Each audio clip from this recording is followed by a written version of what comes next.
In order to have a successful Project Bluebeam, then you can't have the legitimate aliens in the picture, because you're never going to be able to control what they're doing, number one. I mean, I guess you could still stage a UFO invasion. I guess you could still do that, but it doesn't make a whole lot of sense because we've already got a threat. We already have a threat. The gray aliens are the threat. They already exist. So why would we have to contrive one when we have one? We already have a threat.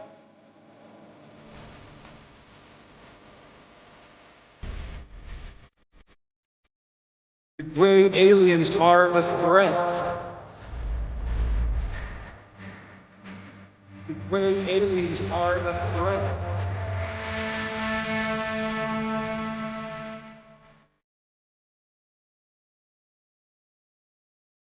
The history of our Earth is so different from what we can imagine. The Smithsonian, if they found out about a large skeleton somewhere, was to go get it. I'm going to assume at least one person is right, because if one person's right, it busts the paradigm. It all goes back to the fallen cherub. And the problem with the modern day church, they have a very truncated view of the supernatural. This backdrop that's just pregnant with all kinds of meaning associated with this Mount Hermon event. Welcome to Blurry Creatures. And this guy defects from the kingdom. That's a big deal.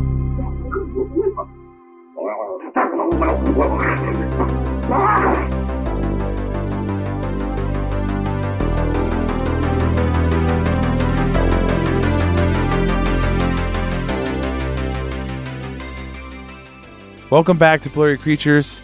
We're coming off a high of the weekend. We just had our first event, and it went amazing. We had Tony Merkel there, Doug Van Dorn, Laura Sanger, Tim Alberino, and Derek Olson. It was an incredible day. So many people volunteered to make the event. Shout out to Conduit Church and everyone in Franklin, all the camera operators, Brandon Weaver and the Iron Wing team. Can't say thank you enough to everyone who helped make this idea that Luke and I had a reality. And it just was amazing. You guys sold out the event, and we had a DeLorean there. It was just a special weekend, and we can't say thank you enough.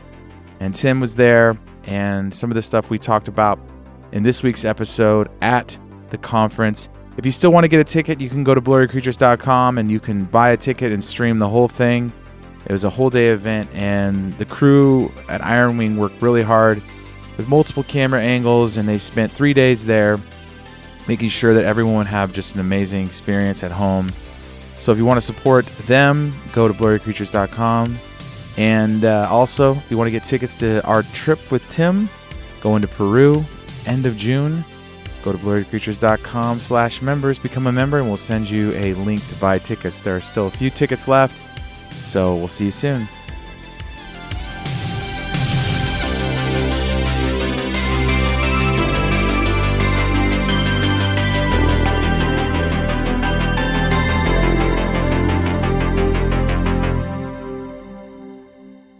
All right, so welcome back to Blurry Creatures.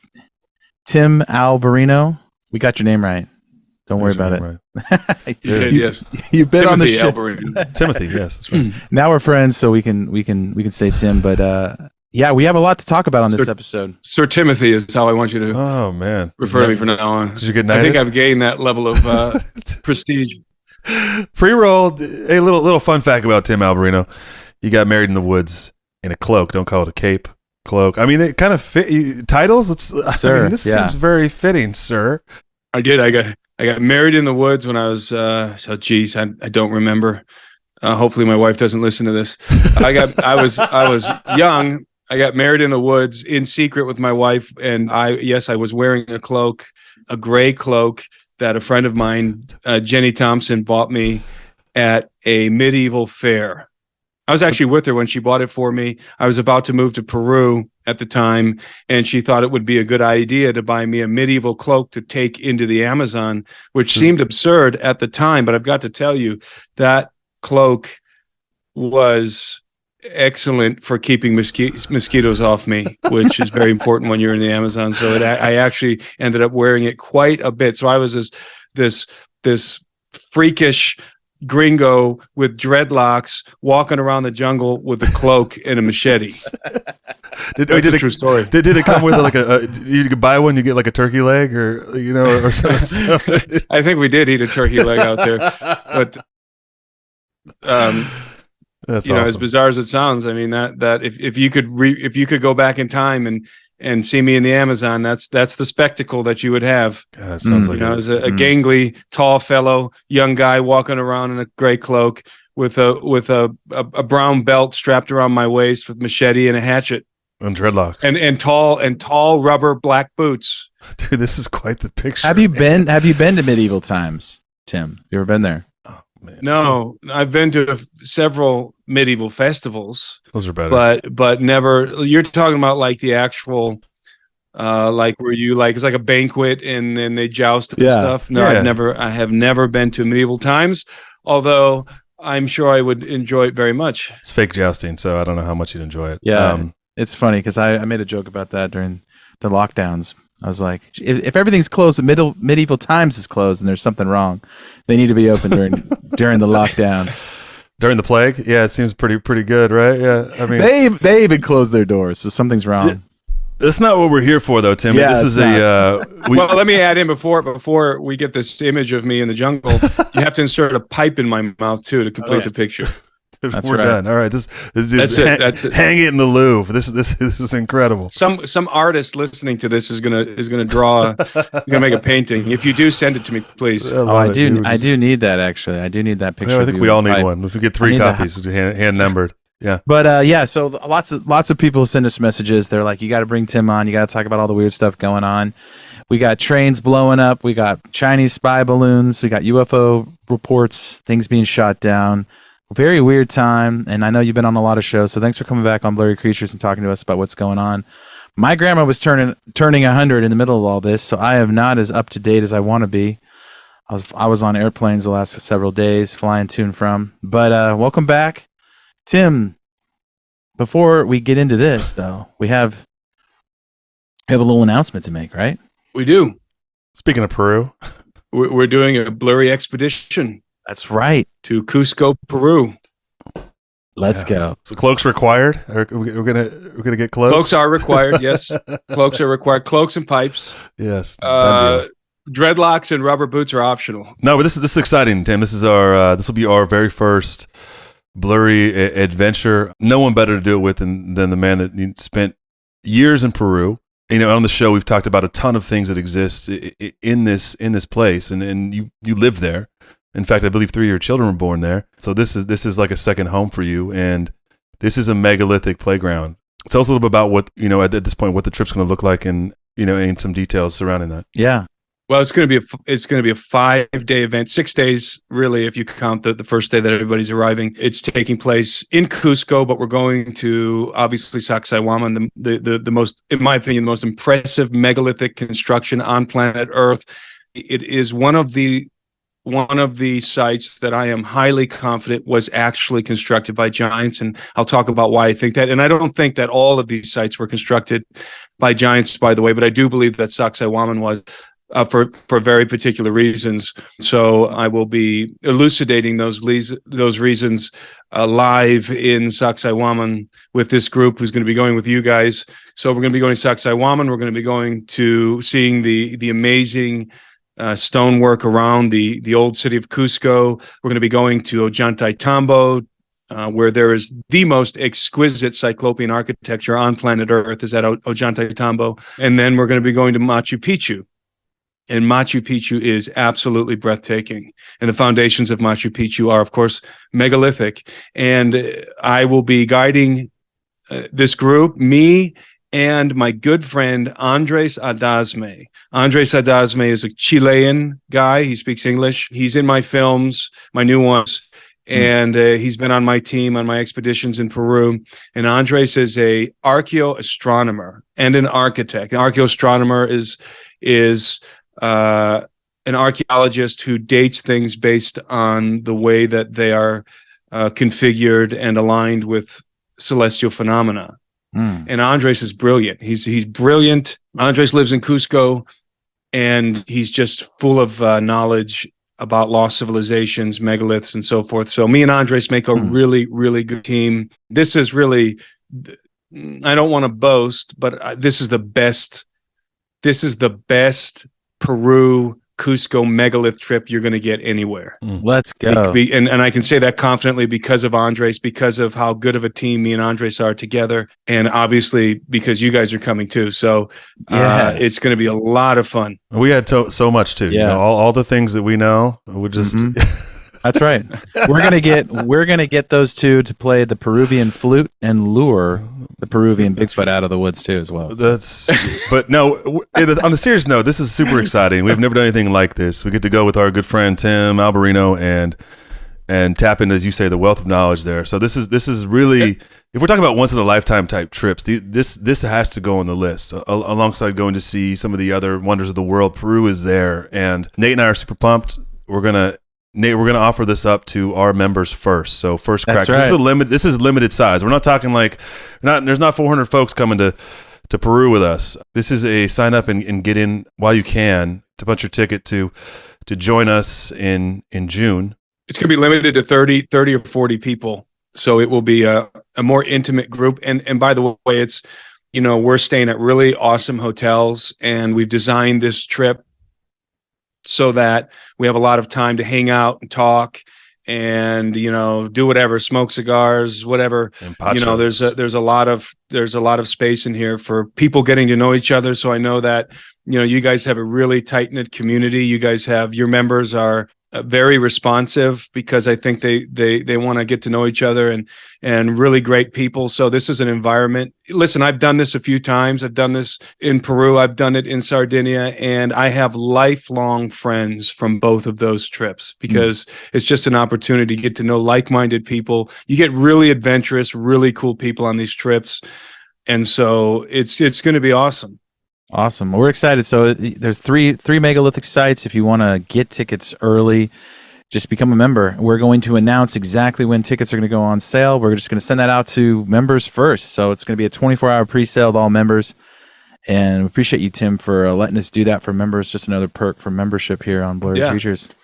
Absolutely. And I don't know if we said this. But the trip is from the 26th to the 30th of June. And it's really the 25th because people need to be arriving on that day. It's right after the Inti Raymi festival in Cusco. It's a great time to be in Peru. It's going to be absolutely beautiful. The weather's going to be awesome. And so it's perfect timing. And Nate he's already got a speed already. He says it's perfect for hiking. So the sites are going to be real out there, right? Yeah. We will. So you're going to be wearing a cloak and a Speedo. You look like Nacho Libre. It's going to be phenomenal. We will be having a good time. Maybe a live podcast, even on the megaliths. And as so eloquently Tim said, you will be elucidating the trip. Is that what you said? Elucidating, yes. That sounds like a term for Bigfoot, but whatever the heck that means, we'll find out. We're going to be doing it though. Whatever that is, that's what we're going to be doing. Tim's going to be doing it. We're going to some spots too that people don't normally go to. There's some information that Andres lives in Cusco, and that's what he does. He studies the megaliths, and so there's some interesting things that we're going to be talking about and analyzing that have to do with some of Andres's research. It's going to be really great. I'm super excited. And there's no way, you cannot go to Cusco. You can't go to Sacsayhuaman. You can't walk around the historic region of Cusco, the streets of Cusco, where you have the megalithic foundations of the Inca palaces. You can't go to Ollantaytambo and, of course, Machu Picchu without having your mind blown. I mean, just the beauty, just the majesty of Machu Picchu alone will blow your mind, let alone all the other the megaliths and the other sites. So yeah, I love it. This is a bucket list trip. Yeah, it is. And if you haven't gotten the juice from that speech right there, I don't know what's going to give you the juice. So thanks, Tim. Thanks for letting this be like a members first buy tickets to this. If you haven't become a member yet of the show, go over to blurrycreatures.com/members, become a member, and we will let you know exactly when tickets are going to go on sale so you can be ready to go. But Tim, today we're talking about all the stuff in the blurry skies around what's going on, Tim. Give us the 411. This is a special episode because I think we wanted to get Tim on because we've been pretty inundated with questions. I know you have. You were just on Steve Bannon's show talking about what's happening right now. Nate was holed up with his grandma for 100th, but in that time, allegedly, we know he had a spy balloon, but allegedly there have been UFOs, unidentified flying objects that were downed by our fighter jets over Michigan. Supposedly Justin Trudeau and his crew of Mounties shot one down over Canada, which seems a bit fantastical. But all you have to do is type in UFO on Google. I did this as we were sitting here. And all these articles, New York Times, New York Post, NBC News, The Hill, those are just the top hits. And it's not surprising those ones are the top hits. But it's Biden has no evidence. The 3 latest identified objects were spy balloons. White House weighs in on Biden addressing UFOs. Spy balloons, UFOs. What else is up there? Confusion about UFOs. This is in the news, and people have questions. We wanted to bring you on. I want to talk to you about your thoughts on what's happening here, because we talked a lot, over the course of our episodes on the topic of abductions, of what perhaps is disclosure and when that's coming and what that'll look like and how that ties into biblical prophecy and what we see towards the end. And things seem to be happening in real time all of a sudden, even just this week. So I wanted to get your thoughts on this, be in the blurry verse on what's going on. And I know as we get through this, there's questions I have too, just off the top about this. I want to start with your take on what's happening and what's sort of being released into MSM, because my gut reaction, and maybe yours is the same, is that if MSM, mainstream media, is talking about something and telling you something's happening, you need to believe the opposite usually, because that's usually not the case. But this is such a weird one. I don't know what to make of it. Well, let's lay the foundation, because obviously we're talking about this alleged UFOs, the spy and the Chinese spy balloon that we know is a spy balloon that was shot down on the coast of the Carolinas. Let's lay the foundation. Let's set the stage for what's been going on in the background before this stuff emerged in the news. So we've had frequent train derailments. We've had food processing plants burning to the ground. We've had water treatment facilities hacked and poisoned. We've had attacks on our electrical grid in various parts of the country. We've had our airlines were shut down for an entire day, which was completely unprecedented, never happened before in history, except for maybe on 9/11. That was last month, I believe. We have right now unfolding a toxic chemical Chernobyl in East Palestine, Ohio.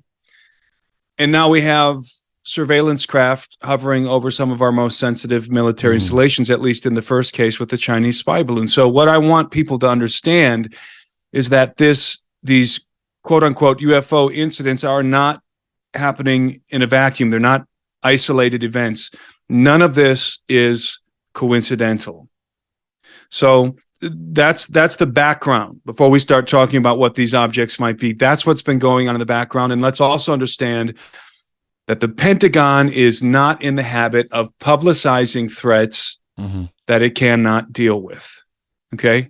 Right. So we have all of that stuff going on in the background, and we have the Pentagon telling us that they're shooting these objects down out of the sky. So I think that when we take the entirety of this scenario into account, what we have are foreign actors, or in some cases domestic terrorists, that are sabotaging America's infrastructure, energy grid, our rail system, our food production plants, and all the other things I was mentioning, and engaging in espionage, overt espionage at the same time. I think that is the most logical conclusion based on all of the things, this confluence events that are occurring right now and have been occurring in the last few months. So we need to view these alleged UFOs as a part of a continuation of these other events, rather than view them in isolation, like as if the government all of a sudden wants to start talking about UFOs. There's only one reason why the government wants to talk about UFOs right now, and that is because the Pentagon is using the public's interest in UFOs as a diversion to try and obfuscate these other things that are going on and the spycraft activity in our airspace by foreign actors. And this is, as I said on on Bannon's program the other day, this is very bizarre because it's usually the other way around. Usually the government uses high altitude balloons and drones and swamp gas and birds. They usually cite those things to cover up legitimate UFO activity. Now we see the opposite. Now the government is using the public's fascination with UFOs as a distractionary tactic. So, do I believe that what we're seeing being shot down in the airspace over the United States are those legitimate UFOs? Well, I can't know anything for sure. I haven't seen the debris of what they shot down outside of that first balloon, but my sense is no, you're not going to shoot down a legitimate UFO with a Sidewinder missile. Tim, that was my thought initially, right? Is that we have this Tic Tac video. That's what I keep going back to, that we know is legit, and this thing moves, and the physics around it are things that we can't do, and it can accelerate in ways that we can't do, and we can't lock onto it. And yet all of a sudden, our Sidewinder missiles from the Gulf War can take down this sort of technology that really has defied physics on video. And then we brought someone on the show, ex-naval intelligence officer who was on the Nimitz right after, who verified not only that was that real, but spoke to people that spoke to the pilots and to the pilots themselves. This is all very real. My thought is, how all of a sudden are we shooting these things down when we can't even lock on them because of the way they move and into the water and out of the water on what we'd assume to be verified real stuff released by the Navy? Now, I'm going to go with, I think the Tic Tac stuff is real, just based on the accounts, the people we've had on the show, and then also the fact it's been released. They couldn't really keep it under wraps. Now, it's weird to me, right? If we go down the timeline, January 28th, we see that there are 3 sightings of Chinese surveillance balloons in airspace. February 4th, we shoot it down. February 10th, there's a UFO over Alaska. We shoot it down. February 11th, NORAD shoots down a second unidentified object over Canada. February 12th, we shoot down a third one. The U.S. does over Lake Huron. From the 1950s in Roswell, whatever we want to believe about Roswell, the only way that we allegedly have been able to access any of this stuff is by crashing. We don't shoot it down. And we talk about kinetic war with you a lot, about how there's going to be a kinetic war at the end, that man and the dragon and his armies will have kinetic war with God. And that's something we've talked about extensively on the show. Mm-hmm. But to this point, our kinetic abilities don't match with what we believe to be the actual technology, and then all of a sudden it happens. But it just seems very, very fishy. And then also the fact, like you said, I think it's very interesting, very important point is that with all the cloak and dagger there has been around this, and then a nothing burger with the special counsel in Congress, all of a sudden we're talking about it in the open, and we can shoot it down, and it feels very Project Bluebeam to me. Let's talk about the Nimitz incident. Is a good example of actual legitimate UFO activity. The Nimitz incident, which was reported in 2017 by the New York Times, who blew the whistle on that story. It was a F-118 Hornet jet captured this UFO on their gun camera, right? So they locked onto it, actually. They didn't just see it. They actually were able to lock onto this object for a limited period of time. And so they were able to track it. They knew how fast it was going. It was going at incredible speeds. And it was making erratic movements. And that was a legitimate UFO, displaying the characteristics that are typical of legitimate UFOs. And by the way, as I've said many, many times, let's not think of this as a tic-tac shape. I want people to understand that this was a saucer. Yeah. It's clear as day that what they were tracking was a saucer, and that saucer was flying in the configuration described by Bob Lazar. Mm-hmm. So the Nimitz incident was a real event. They were tracking a real UFO that was displaying the incredible capabilities of those advanced aerospace vehicles. And as you mentioned, those vehicles are not only they don't only have aerospace capabilities, which means our atmosphere and outer space.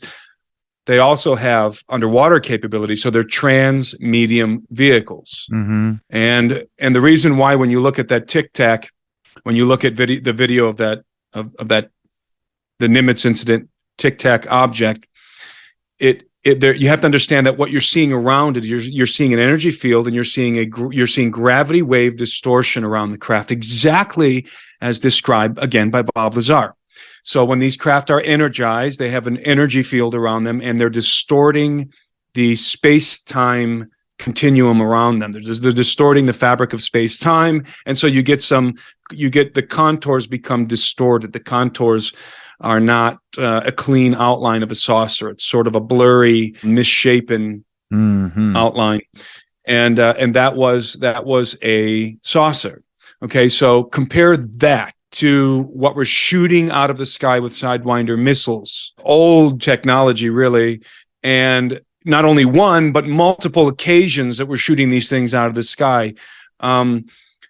What I think is happening here, and this is my perspective is evolving a little bit on this. In the beginning, I thought, well, these are just more Chinese spycraft, and then I thought, well, maybe China and Russia combined, and then I thought maybe China, Russia, and Iran, and I think that very well could be the case. That some of what we're encountering in our airspace right now are China, Russia, and Iran, the combination or one of those three. However, there's another possibility that is exceedingly embarrassing for the Biden administration. I know this isn't a political show, but let's do a little bit of geopolitics mixed with exopolitics here, because that's what's happening in the news right now. Is those two things are kind of crossing wires. I think that there is a possibility that what we've actually shot down, at least a few of these objects, are not spycraft, and they're certainly not alien craft. They are benign observational balloons and drones that belong to perhaps NGOs or belong to corporations or even belong to the United States government. In other words, we are shooting down our own stuff. To what? And are we doing it knowingly? Are we doing it knowingly, or are we doing it in this frenzy to the Biden administration trying to regain the initiative and gain control of the narrative after the fiasco with the China spy balloon? Because the optics of that were terrible for the administration and public opinion. Public opinion was that we should have shot that thing down immediately. The vast majority of Americans on all political spectrums saw that as an affront to the American people, that Chinese spy balloon, and wanted it to be taken down immediately. And Biden waited to shoot it down when it was over the ocean. And you can speculate why he did that or whether or not that was a wise decision. But the optics were terrible, and public opinion was against that decision. And so it's almost like in an effort to change the narrative and to show that, he's actually a tough guy, they're going to go out and shoot down everything and anything now that's in our airspace, knowingly or unknowingly, maybe shooting down balloons and drones that are benign. In other words, they're not spycraft. Now I'm not 100% sure that that's true. It could be that plus legitimate spycraft from China, Russia, and Iran. But like I said, the thing that was shot down over Lake Huron was a octagonal shaped something, right? And it was described as having suspension cables. That's a balloon. That's a balloon, yeah. That's a balloon. So now we understand that these things have been happening within the context of all this other sabotage happening in the United States. Okay. And we also understand that there are legitimate UFO sightings and encounters, and there are a lot of them. I mean, the Air Force and the Navy routinely encounter legitimate. I keep using this word legitimate. When I'm saying legitimate UFOs, I think you guys understand, your audience understands. I'm talking about advanced aerial vehicles that are not man-made, that do not belong to our military or any other military on the face of the earth. Rather, these are anomalous vehicles that are, in my opinion, extraterrestrial in origin, or were fabricated maybe inside of the earth in an underground basis, non-human underground basis. And sometimes also what we see in our atmosphere are reverse engineered hybrid advanced aerospace vehicles that belong to the United States military. So you have both of those things going on. Now, there's a very interesting development in this story that threw me for a loop. And that is that the Pentagon briefed Congress the other day. I don't know if you guys saw that. The Pentagon finally briefed Congress about this stuff they're shooting out of the sky. I listened to two individuals who were in that briefing, their thoughts in a press conference afterwards. One was Senator Kennedy, yep, and the other one was Senator Hawley, Josh Hawley. And Kennedy said something very interesting. He said that he said, we've known about this since 2017 and 2019. And when he said that, instantly, what he's referencing is the Nimitz incident, because 2017 is when the New York Times broke the story. So he's referencing the Nimitz incident without saying it. Senator Kennedy he said, we've been seeing this since 2017. So that indicated to me that the Pentagon briefed Congress, that the Pentagon told Congress that what they're encountering right now as it relates to these things that they're shooting down are anomalous aerospace vehicles. Because Senator Kennedy is referencing the Nimitz incident. So I get the feeling that the Pentagon is associating what Congress already knows about the Nimitz incident with what's going on with these balloons. I'm calling BS on that right now. I believe, and this is a terrible thing to say, I believe that the Pentagon is lying to Congress about this. I believe that the Pentagon is obfuscating from Congress what's really happening. Now, why do I say that? Because then Josh Hawley comes out and he talks to the press in the aftermath of this briefing. And what does he say? He says, we're not getting any straight answers. None of what they're telling us makes any sense. And so I put those pieces together in my mind. By the way, Kennedy also said at the end of his discussion with the press, he said, lock your doors tonight. Yeah, I saw that. Okay, so that's telling me that the Pentagon, it's confirming to me, is briefing Congress about these objects that they're shooting down out of the sky in the context of the Nimitz type UFOs. But then Hawley comes out and says, we're not getting any straight answers. None of this makes any sense. Why would Hawley say that? This is why Hawley would say that. Josh Hawley knows that because they were briefed about the Nimitz incidents and other incidents that are related to that, or at least that are in that same context, right, legitimate UFO activity. So Josh Hawley is probably sitting there thinking, wait a minute, that object that you guys captured, that object that we captured on that gunship camera was moving at unimaginable speeds. There's no way we'd catch that thing, let alone shoot it down with a freaking Sidewinder missile. But now you're associating that kind of anomalous activity with what you're blowing out of the sky with Sidewinder missiles. That doesn't make any sense. It doesn't make any sense. And so what am I going to conclude hearing Senator Kennedy and Senator Hawley? What am I going to conclude? I'm going to conclude that the Pentagon is lying to Congress. And I think a lot of people don't know this. If you've been down some rabbit holes of these, everything from JFK to Pearl Harbor to 9/11 to the Cuban Missile Crisis, this isn't a new thing. You can go back and research all those events and realize that they're oftentimes our own government is working against itself and distracting people and creating fake events and then trying to pass crazy laws or do something else.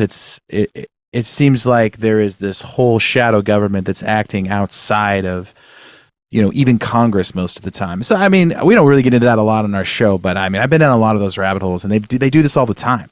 They know. Right. I don't think any Chinese spy balloon just floats across America and we don't know about it. Come on. You have to be, with the amount of technology we have, you have to be stupid to believe that it can just float across. I don't think anything happens by accident in 2023. No, it doesn't. If you talk about something long enough, you start getting ads in your social media about that thing. If you tell me that we're not going to, this is what, Tim, I think I am trying to understand and contextualize with this is okay, the spy balloon was here. We know that. It was a huge moment of weakness for our administration.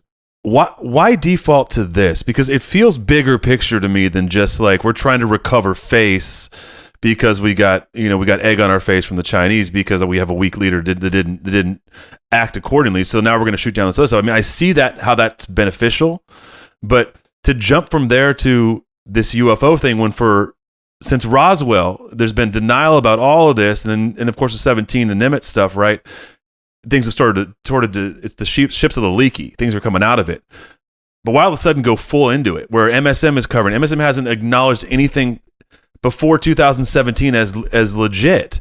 And now we have a whole week of, oh yeah, it feels weird. It's like there feels like a bigger, something, and maybe because that's the way that we think in this thing is there's, we live in a realm that's very much, physical and supernatural and spiritual, whatever you want to call it. We come from a biblical worldview. When you're trying to contextualize all this and the conversations we've had in the past, and we're here now, and then all of a sudden this week, the media and the government are just saying we're shooting down UFOs, like it's talking about, the Yankees are on a 5-game win streak or whatever. It just seems so ho-hum, and yet it's this taboo topic. I want to believe the end game is this is part of the conditioning. This is part of all the conditioning, and that we're going to have, we are leading up to disclosure, because I've really started to think that this feels like where things are going. So I just wanted your take on that. Do you think it's as simple as we're politically trying to save face, or do you think this is, because it's weird that this is what they do? Like, you're not proving anything to anybody else by shooting down another balloon because it was there when you didn't shoot down the one before 4 times over, and then being very cloak and dagger about what it is and where it is and we recover it. It's just it's bizarre. Well, the NORAD, I forget his name, the NORAD commander said that, we can't rule out extraterrestrials or aliens. That sent the media into a frenzy. But let's remember that the media gets its talking points from the CIA in large part, especially when it comes to stuff like this, national security threats. Media gets its talking points from the CIA. That's the first thing we need to understand.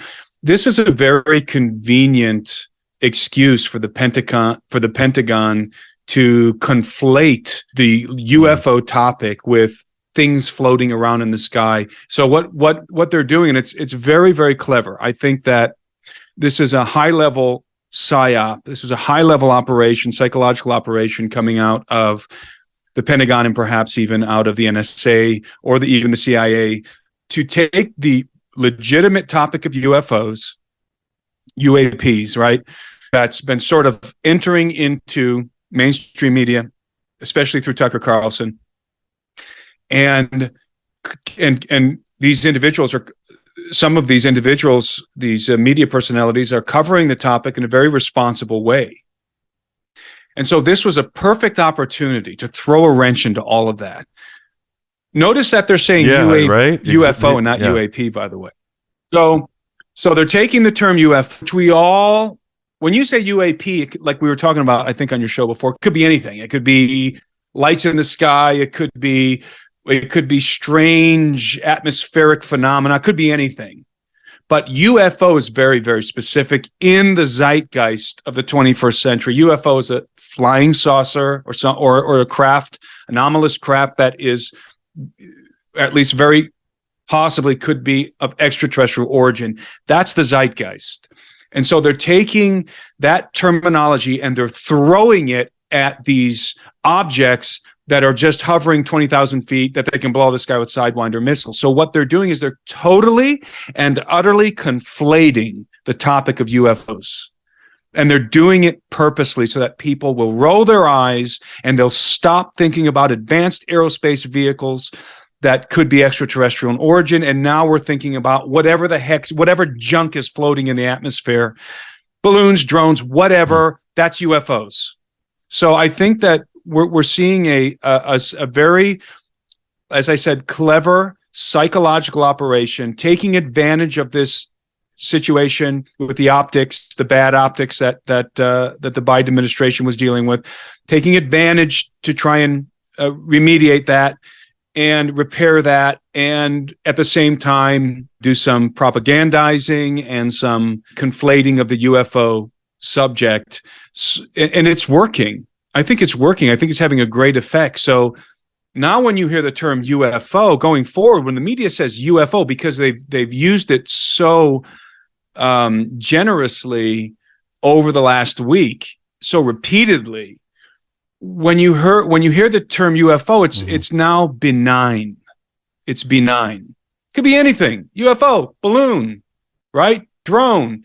It could be anything. So they're stripping away from that terminology. They're stripping away the anomalous aspect in terms of the extraterrestrial potentiality that is associated with that word. And it's almost like putting that word to death at this point, because I think they're going to move on from here with the UAP terminology. Watch, they're going to shift to the UAP terminology when this dies down. And I think it's brilliant psychological operation, frankly. Just remember that the mainstream media, especially CNN, is not going to come out of the gates with UFO, UFO, UFO, and their chyrons and their graphics coming out of their mouths unless it was approved by the CIA. And so we are witnessing a psychological operation. We have been under a psychological operation with COVID. Everybody knows that. That was a massive psychological operation. We've been under an ongoing psychological operation as it pertains to the war in Ukraine.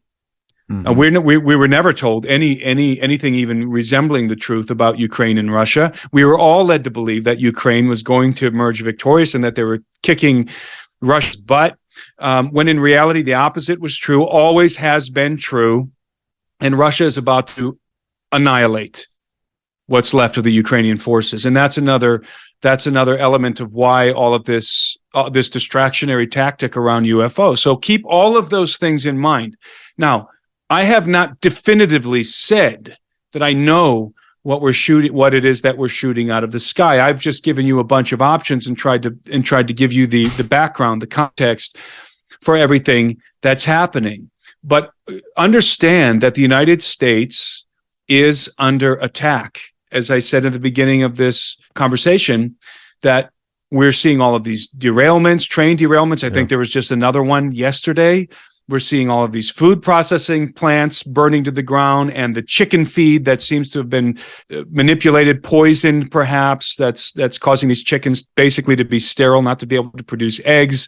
We're seeing the shortages of eggs. We're seeing the bird flu that's eliminating so much of our poultry right now. The attacks on our electrical grid.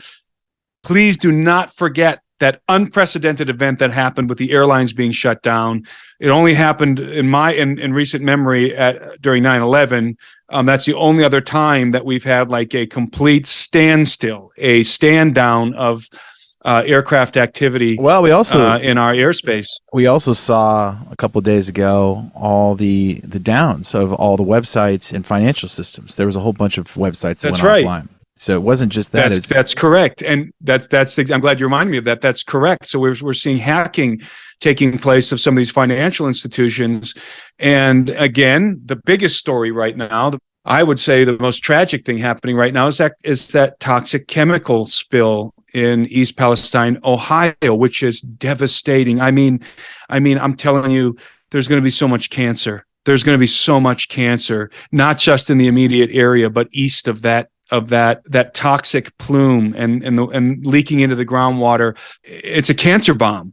And I don't believe that was happenstance, that thing just derailed because, of a lack of maintenance on the railway there or something. I think it was sabotage. What we're seeing is sabotage and espionage. And we are about to lose the campaign in Ukraine. And let's not forget, by the way, that some of those Epstein files are supposed to be released soon.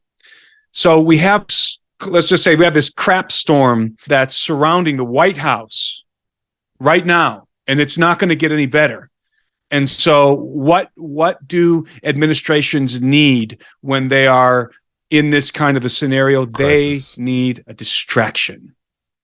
That's what they need. They need a distraction. Now, the distraction isn't the chemical spill. The distraction isn't the food plant burning to the ground. The distraction isn't the train derailments. No, though they need a distraction from those things and from the fact that we're about to lose our campaign in Ukraine, that the Russians are about to steamroll what's left of the Ukrainian armed forces.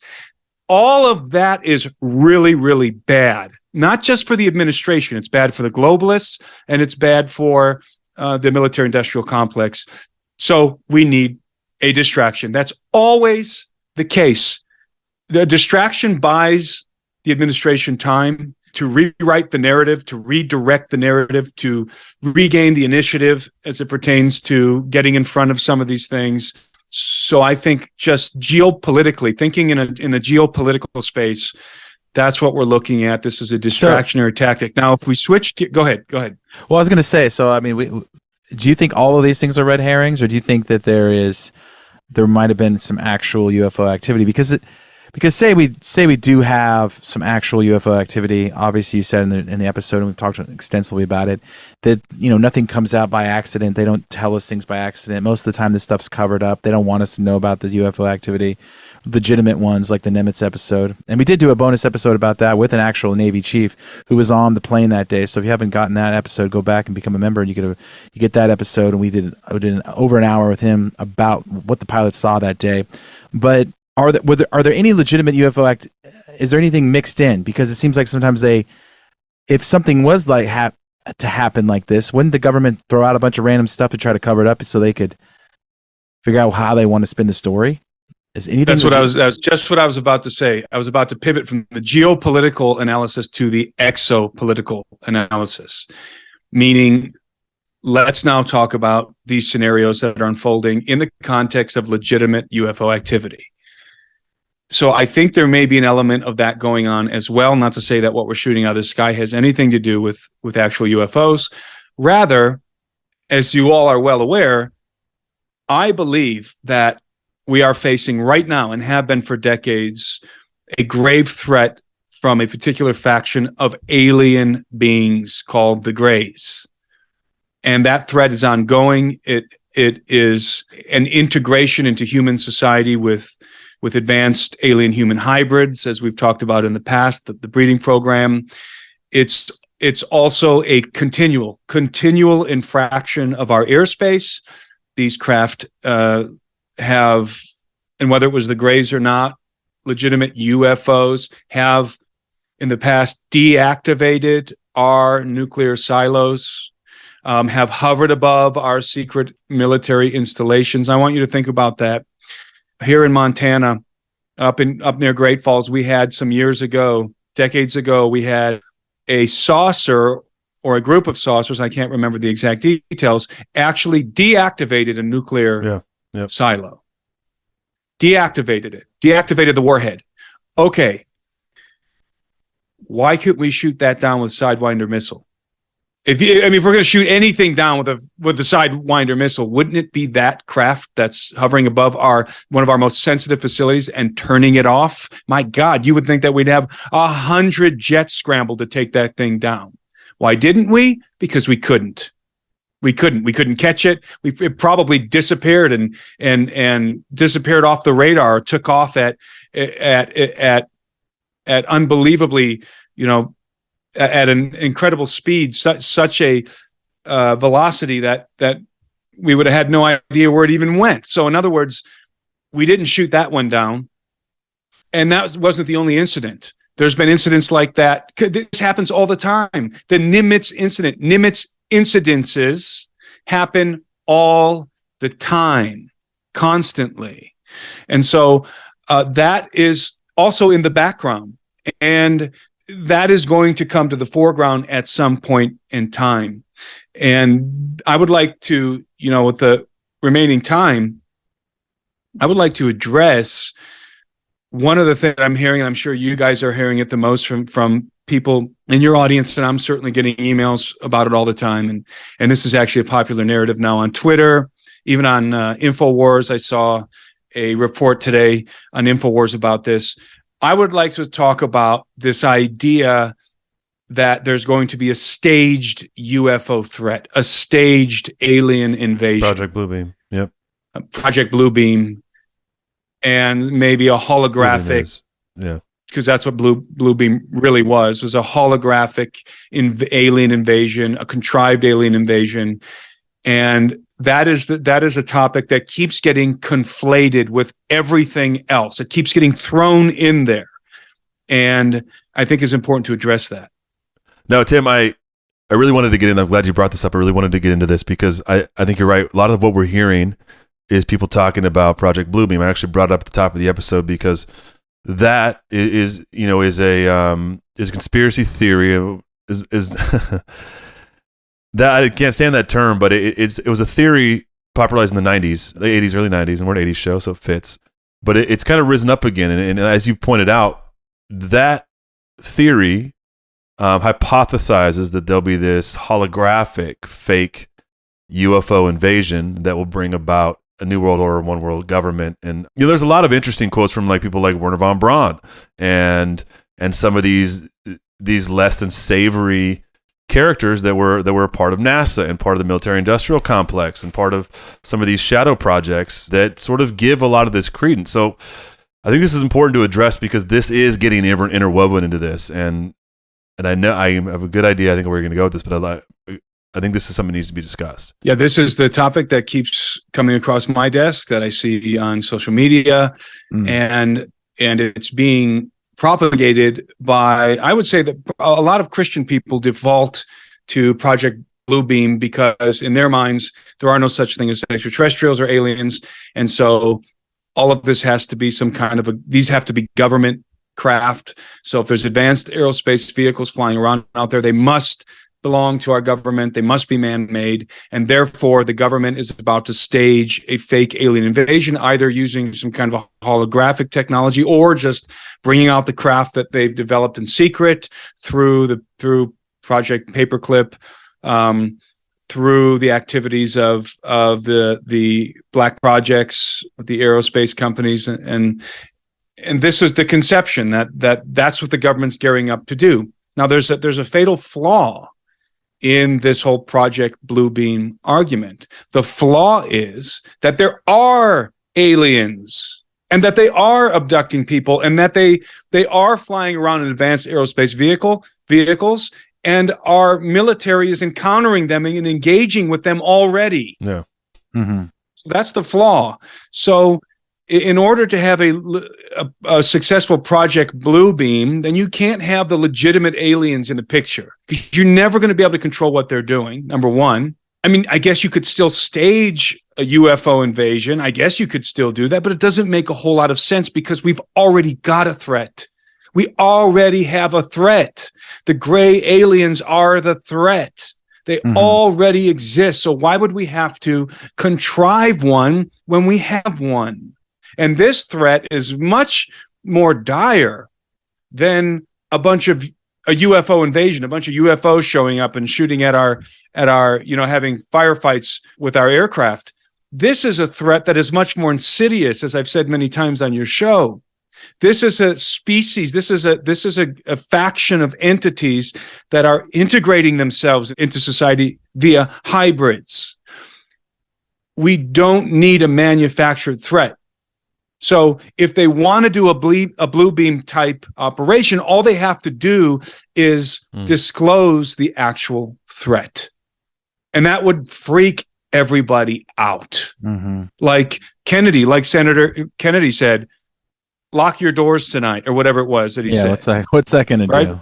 Exactly. So why would we need a contrived alien invasion when we already have one? That's what I don't understand, why people keep propagating this. And the only thing that I can, and to get your guys' opinion on this, but the only thing that makes sense to me is that people who are propagating this Bluebeam conspiracy reject the idea that actual aliens are already operating in our atmosphere and abducting people and already pose a clear and present danger. That's the only way I can make sense of this because we already have a threat. So why contrive one?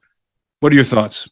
Multiple thoughts on this because I see the same channels and I see you talking to people on Twitter sometimes about these things too. Is you have a whole group of people, probably politicians who've never heard about any of these things, and so they're getting a crash course for the first time. And you have Christians who are also saying it's just demons, and that's frustrating as well because we've gone extensively into this show, and it's good that we're 3 years into this show and not three months, because you have to expand your perspective on what the characters are, what are the players in the game, and name them. Because Christians just slap demons on everything.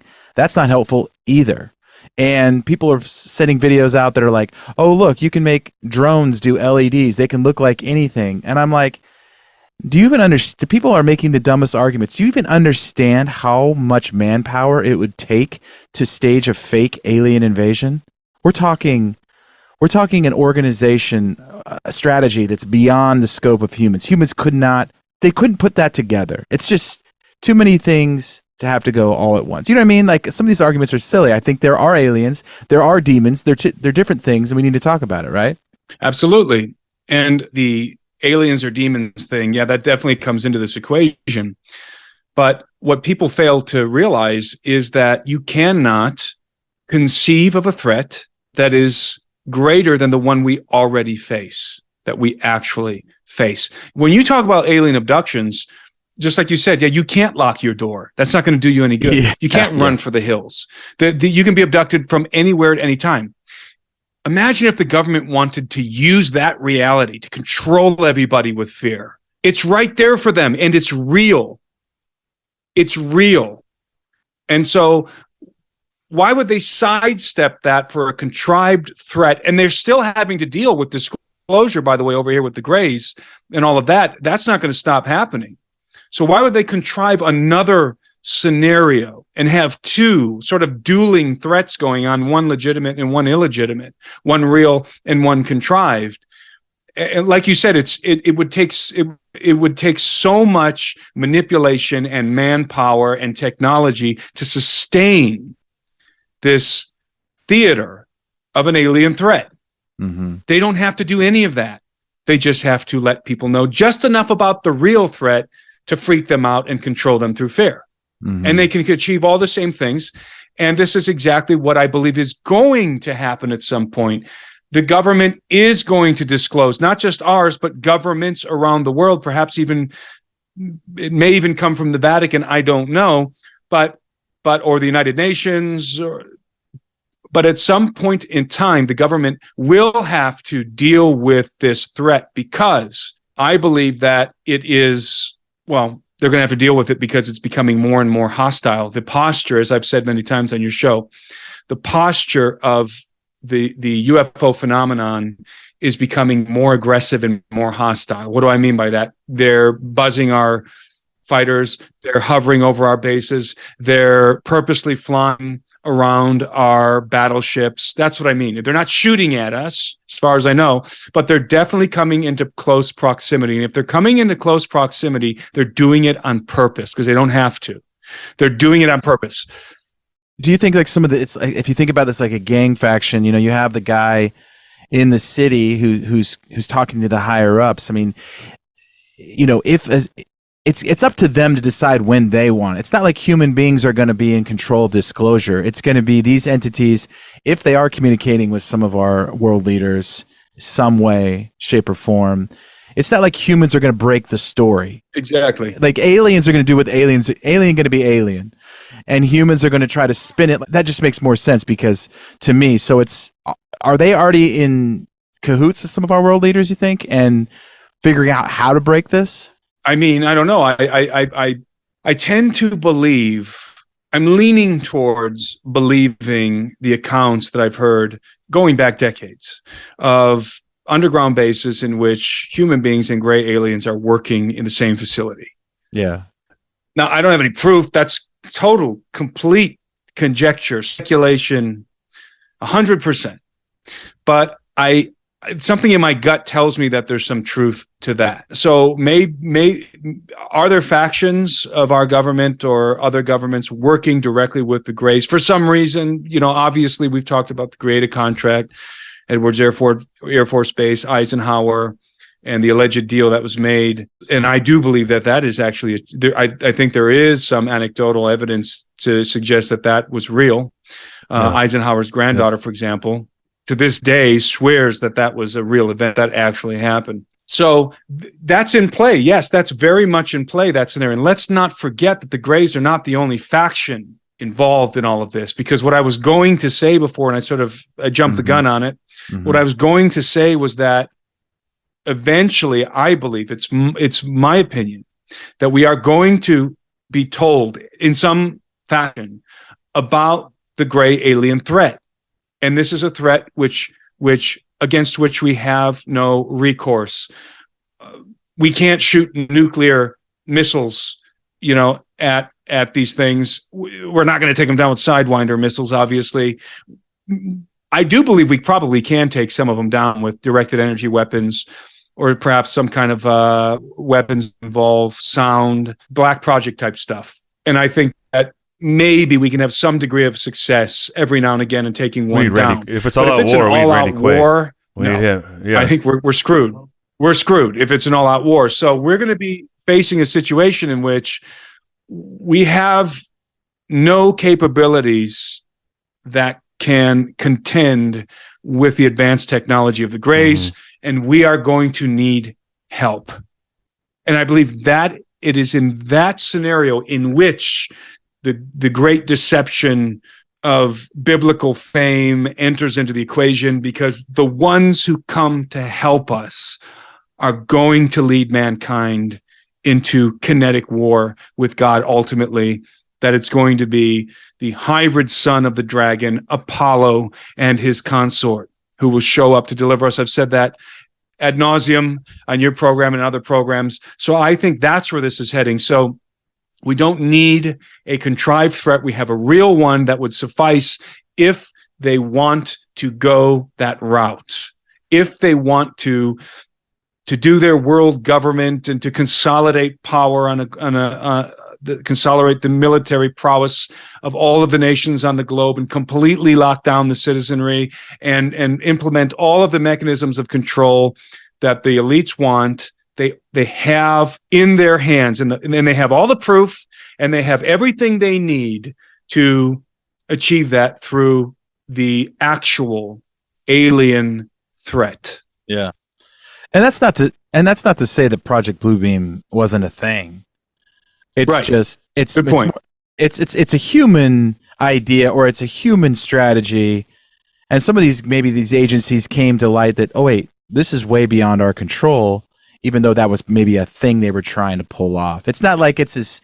People sometimes think conspiracy theories that it's just this one project that can never be derailed or can never change. It's going to happen this way. And I think maybe they were trying to do something like that, and then they realized it was futile. Who knows? Well, I would say I think that the part of this feels like Project Bluebeam got some of this right. The contextual aspect is wrong. I agree with you, Tim. I think that it was Reagan who said it in '87 in front of the UN. He said, perhaps we need some outside universal threat to make us recognize this common bond. I occasionally think how quickly our differences worldwide would vanish if we were facing an alien threat from outside this world. This is it. To me, and I think this is what there is no way that we're going to see radical Sharia Muslims and people in the West that propagate all the things that the West does and radicals detest unite without an existential threat. And that's why I think in some ways that part is of Bluebeam, that theory is on, but I think the vehicle to which they, or the methodology to which they believe, or that whole theory believes it'll happen, I think is off. I think you nailed it. I think we're gonna need a savior. We need a Messiah, the Antichrist, right? We need this savior that will unite humanity against an existential threat and flip that threat into the God of Israel, to Yahweh, to Jesus, and right, exactly, and so that's why I'm like, this feels like programming, conditioning. Like, why go here?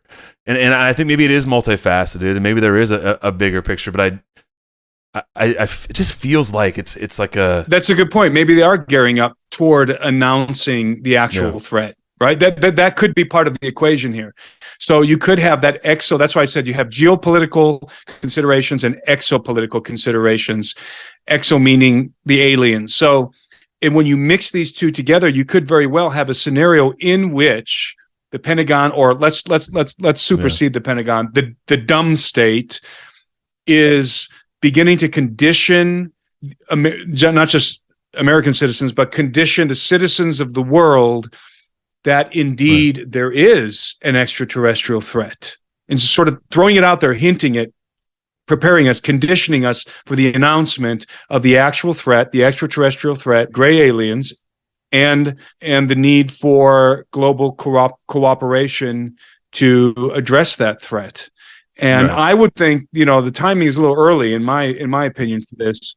I think that's going to happen, but it's not going to happen until everything else comes to fruition. And when I say everything else, don't forget about transhumanism. Don't forget about the post-human paradigm that's coming. So let's not jump the gun by going to the end game without allowing for the unfolding of everything else that's happening. Because the grand conspiracy behind the scenes, the grandest conspiracy of all, is the one that was hatched by the dragon himself to resist, to deter the return of Christ.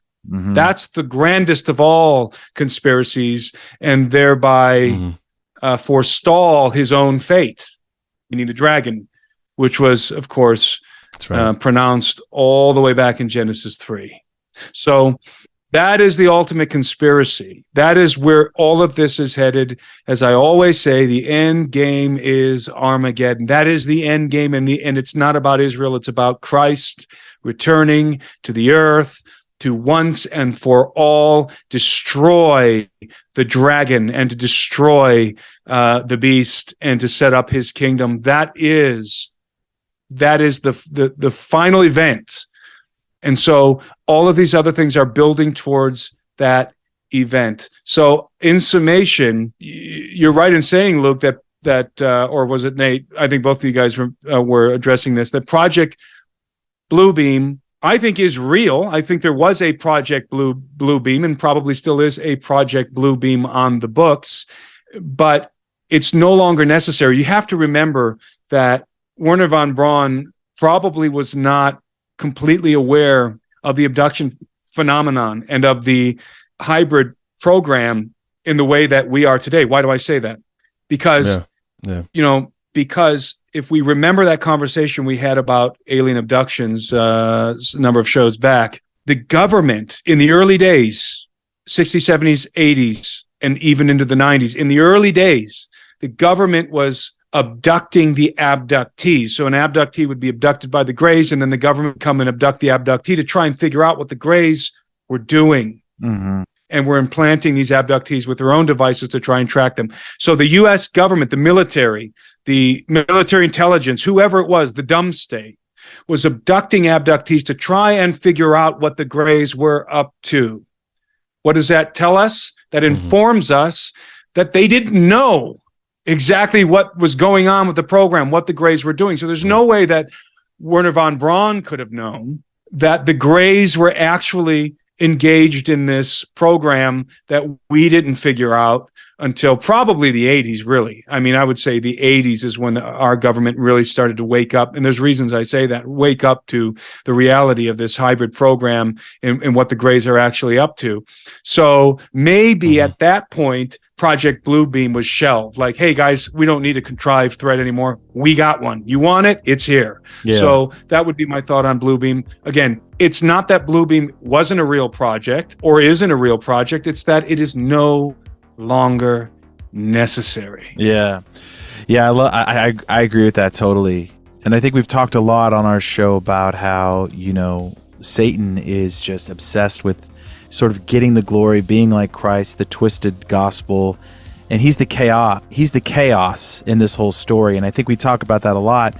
And then it kind of reminds me, Tim, of what I think Satan wants to do is sort of the miracle that Jesus performs on the boat. You have all the disciples just freaked out because there's this storm, and then Jesus calms the storm. And I think Satan wants to do a similar thing. He wants to create as much chaos, and then he rolls in and says, oh, I can calm this storm. I can be like Christ. And it's just this obsession to be the one that calms the storm and quote, saves humanity, right? It's this. Remember, according to the book of Revelation, what will be the anthem at the end of the age? Peace and safety. And that is what the Antichrist is going to bring, at least to those who follow him for a while. Peace or at least that's what he's going to campaign on: peace and safety. So you're exactly right, Nate. That narrative, that campaign slogan is going to come at a time when there is absolute and utter chaos caused by the dragon, so that his hybrid son can appear on the scene as the Prince of Peace. Love it. I mean, so listen, Project Bluebeam died in the 80s. Blurry Creatures, born in the 80s. That's a circle. Tim Alberino, great to have you. We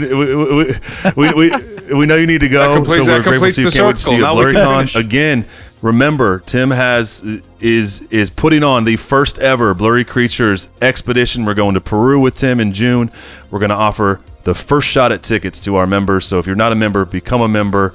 Tim, can't wait to see you next week. We're going to have a blast at BlurryCon, and thanks again for your time here. Always good to see you. Mm-hmm.